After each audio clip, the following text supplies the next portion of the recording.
Welcome my dear students, I am Rushali ma'am from VM academy classes Nashik. हम देख रहे हैं हमारी 11th का biology chapter number 2 systematics of living organism. तो इसमें हम देख रहे हैं कि एक्चुअल क्लासिफिकेशन कैसे था और क्या किया गया था। तब लास्ट जो लेक्चर था हमने वो तब देखा था टेक्सोनॉमिकल हायरार्ची और यूनिट ऑफ क्लासिफिकेशन। आज का है लेक्चर नंबर 5। आज हमें देखना है नॉमेनक्लेचर, छोटा सा टॉपिक है नॉमेनक्लेचर का। उसके बाद हमें देखने हैं जो 5 किंगडम थे उनके साइलेंट फीचर 1 बाय 1। तो हर किंगडम के लिए मैं एक लेक्चर बनाऊंगी। तो आज हम देखते हैं नॉमेनक्लेचर, छोटा सा टॉपिक है, जल्दी ख़त्म हो जाएगा। Lecture number 5 with VM academy Nashik. तो चलो देखते हैं नॉमेनक्लेचर क्या है। हमेशा क्वेश्चन आता है define nomenclature. The art of giving names to organism, ऐसा आर्ट जिसमें अलग अलग ऑर्गेनिज्म को क्या है नाम देने की जो प्रोसेस है उसे क्या कहते हैं नॉमेनक्लेचर। मतलब इन शॉर्ट जो नामकरण होता है उसे क्या कहेंगे, ऑर्गेनिज्म का नॉमेनक्लेचर कहेंगे। What is mean by vernacular name, तो अभी वर्नैकुलर नेम क्या होते हैं वो भी हमें देखने, बायनोमियल नेम क्या होते हैं वो भी हमें देखने। तो नॉमेनक्लेचर दो टाइप का होता है, एक होते हैं वर्नैकुलर नेम और दूसरे होते हैं बायनोमियल। वर्नैकुलर मतलब कॉमन नेम, लोकल नेम, और जो बायनोमियल होंगे वो होते हैं साइंटिफिक नेम। तो हमें दोनों भी डिटेल में देखने। तो पहले हम देखेंगे वर्नैकुलर। वर्नैकुलर नेम मतलब कॉमन या लोकल नेम भी कह सकते हो उसे। These are the names which are given organism in a particular region, जो भी रीजन है वर्ल्ड के पर्टिकुलर रीजन, और पर्टिकुलर लैंग्वेज। तो हर रीजन का क्या है, पर रीजन अलग होता है, रीजन की लैंग्वेज अलग होती है। तो वो लोकल लोग क्या करते हैं, उन्हें लोकल नेम देते हैं टू आइडेंटिफाई द ऑर्गेनिज्म और टू आइडेंटिफाई द प्लांट। जैसे कि पोटैटो है, पोटैटो को अलग अलग रीजन में अलग अलग नाम है, अलग अलग लैंग्वेज में अलग अलग नाम है। मतलब उसे हिंदी में अलग नाम होगा, इंग्लिश में अलग होगा, मराठी में अलग होगा, कन्नड़ में अलग होगा, तेलुगु में अलग होगा, और बाहर के और जाओगे आप कंट्रीज़ में तो वहाँ पे उसे अलग अलग नाम होंगे। तो ये जो लोकल नेम्स होते हैं उस लोकल नेम को क्या कहते हैं हम, वर्नैकुलर नेम। लेकिन ये जो लोकल नेम होते हैं ना, इनकी वजह से बहुत ज़्यादा डिसएडवांटेज है। इन नेम की वजह से बहुत ज़्यादा कन्फ्यूजन क्रिएट होता है। तो कन्फ्यूजन कैसे क्रिएट होता है, तो हमेशा क्वेश्चन आता है what are the disadvantages of vernacular names of organism. तो इनके क्या डिसएडवांटेज है, तो एक एक मैं बताती हूँ, समझ लो। Vernacular names do not indicate the necessary information about organism. अभी जो पोटैटो है, पोटैटो को पोटैटो कहा तो उस नेम से हमें कोई इन्फॉर्मेशन नहीं मिल रही है, उसकी कोई भी वो नेम कुछ भी इंफॉर्मेशन उसकी इंडिकेट नहीं कर रहा है। तो वर्नैकुलर नेम से हमें कोई भी इंफॉर्मेशन नहीं मिलती ऑर्गेनिज्म की या फिर एनिमल की। या फिर जो लायन है उसे शेर कहा तो शेर से उसकी कोई भी उसकी इंफॉर्मेशन नहीं मिल रही है। तो इंफॉर्मेशन नहीं मिलती है वर्नैकुलर नेम से, कोई भी ऐसी प्रॉपर नेसेसरी इंफॉर्मेशन नेम वो नेम इंडिकेट नहीं करते। कौन से नेम, जो लोकल नेम होते वो। सेकंड डिसएडवांटेज है, it does not indicate proper relationship of organism. तो दो ऑर्गेनिज्म का रिलेशनशिप भी अच्छे से प्रॉपरली क्या है, इंडिकेट नहीं करता। जैसे लायन, लिपार्ड और टाइगर हमने देखा कि एक ही इसमें प्रेजेंट होते, लेकिन तीनों के नाम अलग अलग है। तो ये वर्नैकुलर नेम है, उनके नाम उनमें कोई भी इंटर रिलेशन नहीं दिखा पा रहा है। ओके, नेक्स्ट जो होगा, vernacular names are not universal. मतलब अगर हम इंडिया में उसे पोटैटो कहेंगे तो नेसेसरी नहीं कि बाहर की जो कंट्रीज़ होगी वहाँ पे जाने के बाद ही उसे पोटैटो ही कहोगे, या जो रीजनल नेम होगा वो वही होगा। तो ये जो है ये नेम यूनिवर्सल नहीं होते। मतलब दुनिया की किसी में कोने में जाओ तो यही नेम हमें मिलेगा, ये नेसेसरी या ये पॉसिबल नहीं है। तो वर्नैकुलर नेम जो होंगे वो यूनिवर्सल नहीं होते, ये भी एक क्या है, डिसएडवांटेज है। जैसे कि जो होगा पैंसी नाम का एक क्या है ऑर्गेनिज्म है, जिसकी मोस्टली ग्रोथ कहाँ होती है, यूरोपियन और अमेरिकन गार्डन में होती है, और उसके 50 कॉमन इंग्लिश नेम है। तो इंग्लिश में उसके कितने नाम है, 50 नेम है। तो उसका कोई भी ऐसा यूनिवर्सल नेम नहीं होने की वजह से क्या हो सकता है, कन्फ्यूजन क्रिएट हो सकता है। In Ayurveda mango is known by over a 50 different name which are in Sanskrit language. तो जो हमारा आयुर्वेदा है उसमें मैंगो के कितने नाम है, 50 नेम है उसके इन संस्कृत लैंग्वेज। संस्कृत लैंग्वेज में ही 50 नाम है, तो वो क्या होंगे, कन्फ्यूजन क्रिएट करेंगे, यूनिवर्सल नहीं होंगे। एक्चुअल मैंगो का जो नाम है साइंटिफिक नेम वो सबको पता है, मैग्नीफेरा इंडिका कहा जाता है उसे। ओके, लेकिन ये जो वर्नैकुलर नेम है ये यूनिवर्सल नहीं है, तो अलग अलग जगह पे अलग अलग नाम दिए जाएंगे उसे। Vernacular names have limited uses, तो वर्नैकुलर नेम का क्या है, लिमिटेड यूज हो सकता है। Local names are difficult and confusing, जिनको लैंग्वेज आती है उन लोगों को ये नेम अच्छे लगते, लेकिन जिनको कोई लैंग्वेज नहीं आती उन लोगों को ये वर्ड क्या है, डिफ़िकल्ट और कन्फ्यूजिंग लगने लगते। जैसे हमें कन्नड़ नहीं आती है, अगर पोटैटो को कन्नड़ में कोई वर्ड होगा तो हमें डिफ़िकल्ट और कन्फ्यूजिंग लगेगा। हमें पोटैटो कहने की आदत तो हम इजीली पोटैटो कह सकते हैं, या मराठी में उसे क्या कहते हैं, बटाटा कहते हैं, या हिंदी में और कुछ नाम होगा।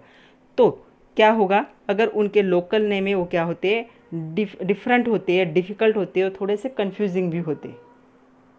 तो अभी हमने डिसएडवांटेज, इतने डिसएडवांटेजेस देख लिए, और इस डिसएडवांटेज वजह से जो वर्नैकुलर नेम है वो यूनिवर्सली एक्सेप्टेड नहीं हुए, तब बायनोमियल नॉमेनक्लेचर का जो है, बायनोमियल सिस्टम ऑफ नॉमेनक्लेचर, उसका क्या हुआ, उसका जन्म हुआ, ऐसे कह सकते हो। तो डिसएडवांटेज हमने इतने देख लिए थे, not indicate necessary information about organism, not indicate proper relationship to the organism, these names are not universal, these names have the limited usage, and these names are different, difficult and confusing।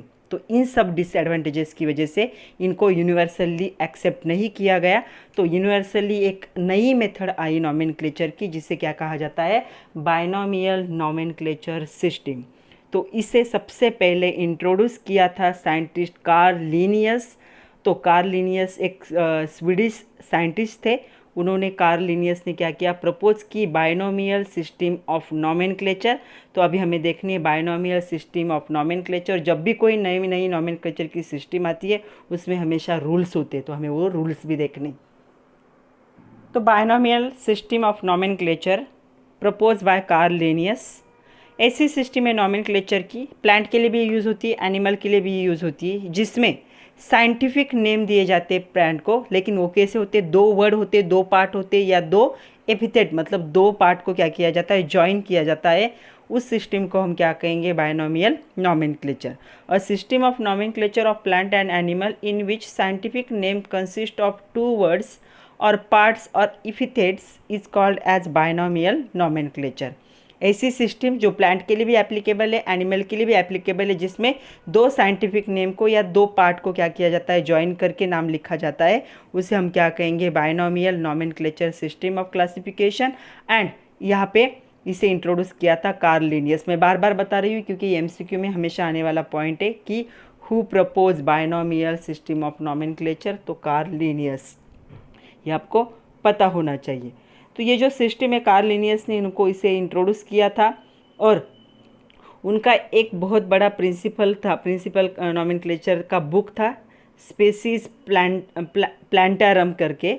तो उस species प्लांटारम में उसने इसका क्या किया था, इसे note करके रखा था।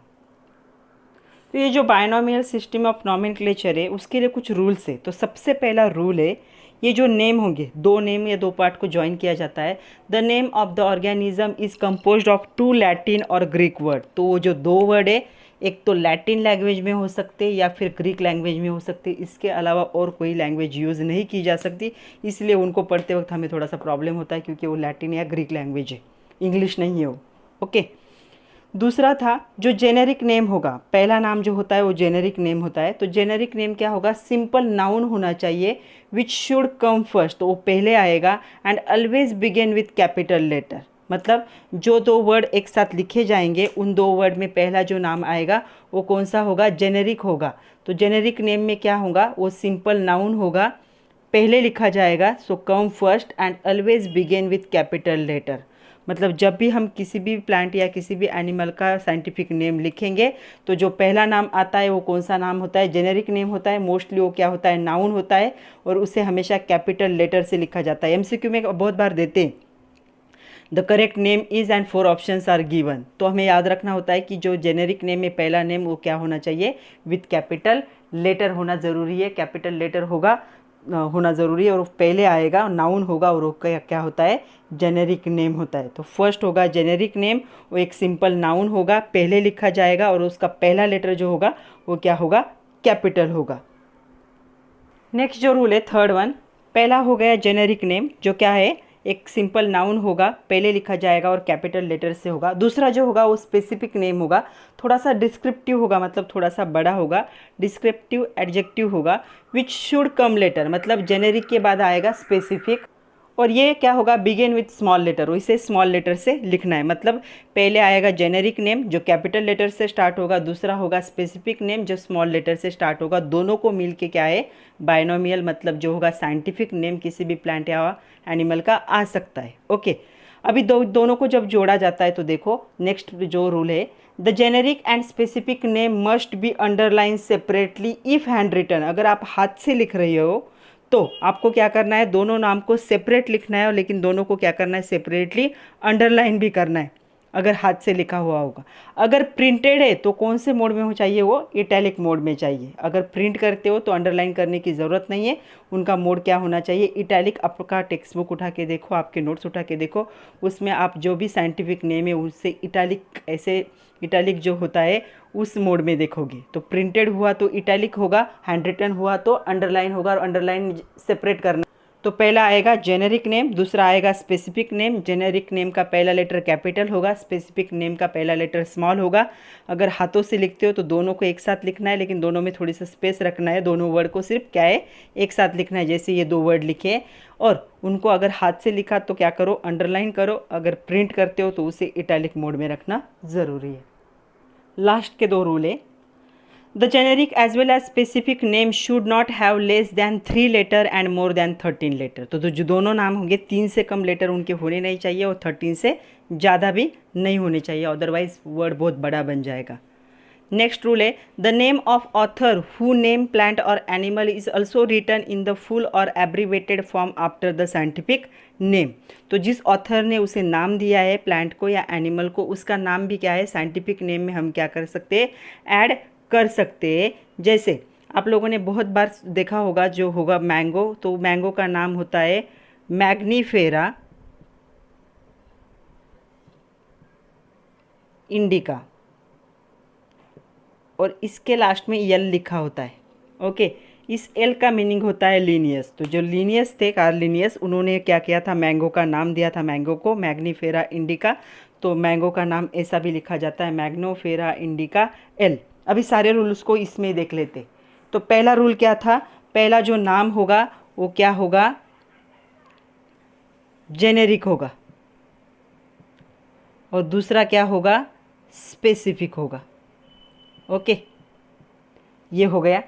जेनेरिक नाम का जो पहला लेटर होगा वो कैपिटल होगा, और जो स्पेसिफिक होगा उसका क्या होगा, स्मॉल होगा। अगर आप उसे हाथ से लिख रहे हो तो जब लिखोगे तब क्या करना है, आपको दोनों को सेपरेटली अंडरलाइन करना है। ओके, और अगर प्रिंट कर रहे हो, मतलब टाइप कर रहे हो, तो ये कौन से मोड में आना चाहिए, इटैलिक मोड में आना ज़रूरी है। ओके, उसके बाद है, ये जो दोनों नाम है, ये इनके जो लेटर है 3 से कम नहीं होने चाहिए और 13 से ज़्यादा नहीं होने चाहिए। दोनों के सेपरेटली, एक साथ नहीं। दोनों के जो है जेनेरिक और स्पेसिफिक नेम है, इनकी जो स्ट्रेंथ होगी वो 3 लेटर से कम नहीं होनी चाहिए और 13 लेटर से ज़्यादा नहीं होनी चाहिए। और एक कर सकते हैं, जो ऑथर है जिसने इस प्लांट को या एनिमल को नाम दिया है उसका नाम क्या है, साइंटिफिक नाम के एंड में आप फुल नाम भी लिख सकते हो, या एब्रीवेटेड मतलब सिर्फ इनिशियल जो होगा उसे क्या है, कैपिटल से इंडिकेट कर सकते हो। जैसे कि यहाँ पे where L stands for Linnaeus, तो ऐसे कर सकते हो। तो ये थे 6 रूल, फिर से एक बार सुन लो। 6 रूल में क्या था, सबसे पहला रूल था, the name of organism is composed of 2 Latin और ग्रीक वर्ड, सिर्फ लैटिन और ग्रीक वर्ड ही यूज़ कर सकते हो। सेकंड था, पहला जेनेरिक नेम था, जो पहले आएगा जो नाउन होगा सिंपल होगा और उसका पहला लेटर आपको क्या करना है, कैपिटल लिखना है। दूसरा स्पेसिफिक नेम होगा, जो क्या होगा, डिस्क्रिप्टिव एडजेक्टिव होगा, और इसका जो पहला लेटर है आपको स्मॉल लिखना है। इन दोनों को जब साथ में जोड़ोगे तो साइंटिफिक नेम होगा। अगर हाथ से लिख रहे हो तो दोनों को सेपरेटली अंडरलाइन करो। अगर आप लोग प्रिंट आउट निकाल रहे हो तो इसे इटैलिक फॉर्म में रखना ज़रूरी है। नेक्स्ट रूल था कि ये जो दोनों नाम है सेपरेटली, इनके लेटर 3 से कम और 13 से ज़्यादा नहीं होने चाहिए। और अगर ऑथर पता है कि किसने उस प्लांट या एनिमल को नाम दिया है तो उसका जो नाम है उसके नाम का इनिशियल, मतलब इसे एब्रीवेशन कहते हैं, शॉर्ट फॉर्म या पूरा नाम आप क्या कर सकते हो, फुल नेम और एब्रीवेटेड क्या कर सकते हो, साइंटिफिक नेम के एंड में क्या कर सकते हो, ऐड कर सकते हो। These are 6 rules for binomial nomenclature, जिसे प्रपोज किया था कार्ल लीनियस ने। तो अभी बायनोमियल नॉमेनक्लेचर का हमने देख लिए कि रूल्स क्या है। अभी हमें इंपॉर्टेंस देखने कि बायनोमियल नॉमेनक्लेचर इंपॉर्टेंट क्यों है। हमेशा क्वेश्चन आता है why is binomial nomenclature important. तो इम्पॉर्टेंट इसलिए सबसे पहला binomial are the simple meaningful and precise. Simple name में मीनिंगफुल भी है और प्रिसाइज है। Second, they are standard since they do not change place to place. तो उनका एक स्टैंडर्ड है, प्लेस टू प्लेस वो चेंज नहीं होते। थर्ड है द नेम्स अवॉइड कन्फ्यूजन। और जो भी अनसर्टेनिटी क्रिएट होती है लोकल या वर्नाकुलर नेम से जो कन्फ्यूजन क्रिएट होता है उसे ये क्या करते, अवॉइड करते। उसके बाद है the organisms are known by the same name throughout the world. तो थ्रू आउट द वर्ल्ड क्या है, सेम नेम से ऑर्गेनिज्म को आइडेंटिफाई किया जाता है। नेक्स्ट है the binomials are easy to understand and remember. Easy भी अंडरस्टैंड और रिमेंबर के लिए। उसके बाद है it indicate the phylogeny. Phylogeny मतलब जो इवोल्यूशनरी हिस्ट्री होती है ऑर्गेनिज्म की उसे भी ये क्या करते, इंडिकेट करते हैं। और लास्ट है it help to understand the inter relationship between the organism. जो इंटर रिलेशनशिप होती है ऑर्गेनिज्म के बीच में उसे भी ये क्या करते, इंडिकेट करते हैं। इसीलिए बायनोमियल नॉमेनक्लेचर क्या है, बहुत ही ज़्यादा इंपॉर्टेंट है। थ्रू आउट वर्ल्ड सेम नाम से क्या है, ऑर्गेनिज्म को पहचाना जाता है। चलो इस पर बेस कुछ क्वेश्चन करते हैं। ये क्वेश्चन फ्रॉम एक्सरसाइज है। The scientific name of sunflower is given below, identify the correct return name. तो जो सनफ्लावर है उसका एक नाम दिया है और हमें दोनों में से करेक्ट आइडेंटिफाई करना है। तो पहला नाम क्या है, पहला नाम जेनेरिक नेम है, दूसरा क्या है, स्पेसिफिक नेम है। जेनेरिक नेम कैपिटल होना चाहिए, तो पहला जेनेरिक कैपिटल ही है दोनों जगह पे।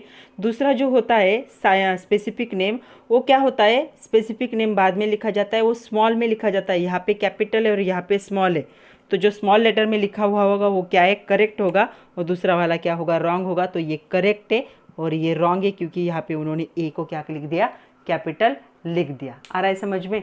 तो ये ऐसे क्वेश्चन आते हैं एग्जाम में। तो हम यहाँ पे क्या लिख सकते हैं, the correct return scientific name of sunflower is this one because here A is small.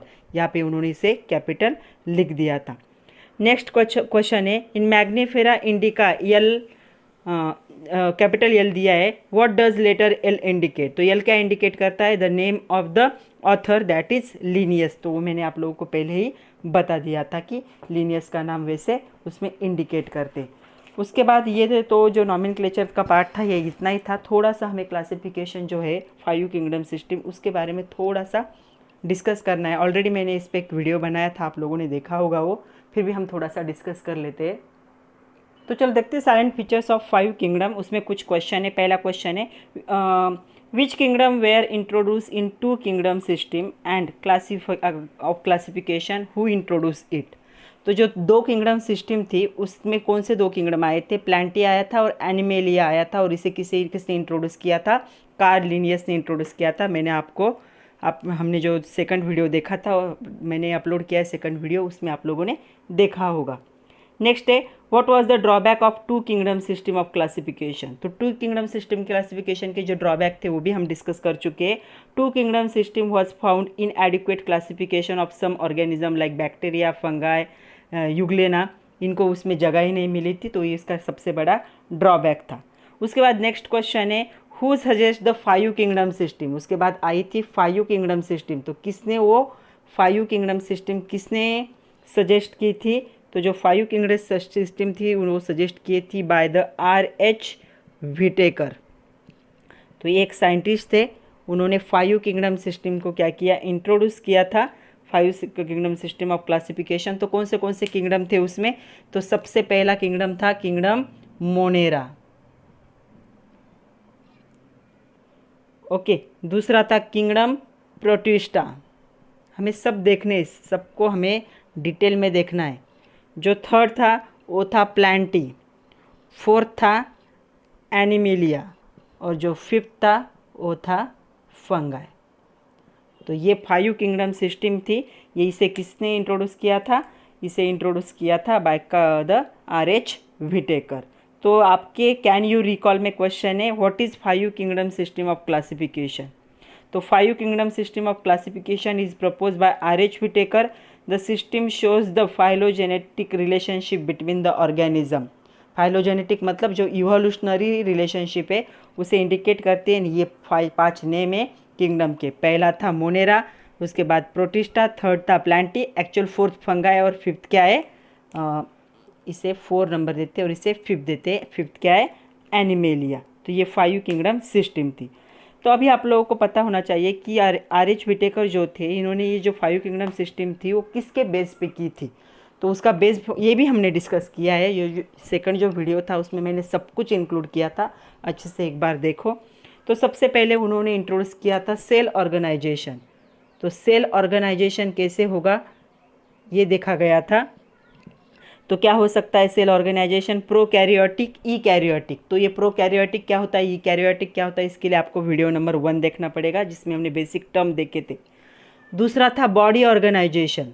जो बॉडी ऑर्गेनाइजेशन होता है वो कैसा होगा? तो बॉडी ऑर्गेनाइजेशन में क्या हो सकता है? यूनिसेलुलर, मल्टी सेलुलर, ये भी पहले वीडियो में मैंने एक्सप्लेन किया था। उसके बाद था मोड ऑफ न्यूट्रिशन। जो मोड ऑफ न्यूट्रिशन होगा वो कैसे होगा? तो मोड ऑफ न्यूट्रिशन भी पहला जो वीडियो था उसमें मैंने सब डिटेल में लिए है, मतलब ऑटोट्रॉपिक होगा या हेट्रोट्रॉपिक होगा उस पर डिपेंड होगा क्लासिफिकेशन। और लास्ट होगा लाइफस्टाइल। ये क्लासिफिकेशन में ये 4 पॉइंट इंक्लूडेड थे। पहला था लास्ट था लाइफस्टाइल। तो जो लाइफस्टाइल है वो कैसी होगी ऑर्गेनिज्म की, उस पे ये क्या था? डिपेंड था। मे बी क्या प्रोड्यूसर है, कंज्यूमर है या फिर डिकम्पोजर है। तो प्लांट क्या हो जाती है? प्रोड्यूसर हो जाते, हम लोग क्या है? कंज्यूमर हो जाते, और जो बैक्टीरिया है वो क्या हो जाते? डिकम्पोजर हो जाते। तो ऐसे क्या किया गया था? इन पॉइंट को ध्यान में रखते हुए 5 किंगडम सिस्टम को बनाया गया था। तो हमें 5 किंगडम सिस्टम पे अगर नोट लिखने के लिए बोला जाए तो हम क्या है? नोट लिख सकते हैं। किसने इंट्रोड्यूस किया था, कौन से किंगडम थे, किस पे डिपेंड था, ये सब हम लिख सकते हैं। जो नेक्स्ट लेक्चर बनेगा उस लेक्चर में हम देखेंगे पहला किंगडम, किंगडम मोनेरा। तो हमेशा क्वेश्चन आता है what are silent features of kingdom Monera, लेकिन उसमें बहुत सारे डिटेल में क्वेश्चन होते हैं। तो इस पर मैं एक प्रेजेंटेशन वाला ही वीडियो बनाऊंगी जिसमें बहुत सारे डायग्राम दिखाई देंगे आपको। तब तक के लिए पढ़ते रहिए बच्चों, खुद का ख्याल रखिए। बायोलॉजी थोड़ा थ्योरेटिकल टॉपिक है, आप लोगों ने टेक्स्ट बुक लिए होंगे तो टेक्स्ट बुक को अच्छे से देखिए, हर एक वर्ड का मीनिंग समझिए, क्योंकि बहुत ज़्यादा ग्रीक और लैटिन लैंग्वेज है बायोलॉजी में। तो थोड़ा सा समझना हार्ड लगता है, लेकिन थोड़ा सा प्रैक्टिस करोगे तो हो जाएगा। तो पढ़ते रहिए, खुद का ख्याल रखिए। Thank you very much my dear students.